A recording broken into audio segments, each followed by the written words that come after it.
Welcome to Kenton Teaches. Enjoy the video. Start by checking for binding, broken clips, or misaligned tracks by gently moving the shade through its full range of travel. Visually inspect the shade fabric and the plastic end caps for cracks or missing teeth, and look along the tracks for debris or bent metal. Inspect the motor operation and listen for grinding or skipping. Test with the key and the sunroof, switch for 10 seconds to confirm whether the issue is mechanical or electrical. Measure visible gap and alignment. A properly seated shade runs within 3.5 mm of the headliner edge and is parallel.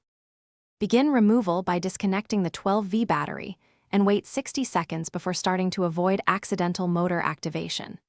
Fold the shade to its closed position, then gently pry out 2 foam retainers and remove 4 T20 screws holding the shade frame with a T20 screwdriver and a 3 mm pick-to-catch clips. Support the shade with one hand, slide the shade assembly forward until clips clear the rear track. Then lift down at a 15-degree angle to unclip the plastic end caps from the guide rails without tearing the fabric or bending the rails. With the shade removed, replace damaged end caps or clips with OEM parts, aligning teeth and ensuring a snug snap. Use new clips if any are brittle and verify the fabric is not stretched.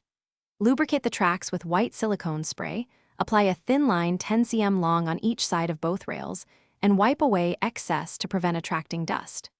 Reinstall the shade into the rear track with a 15-degree lift, secure 4 T20 screws torqued to 2.5 Nm, reconnect the 12V battery, and perform 3 full open-close cycles to reset limits and verify smooth operation.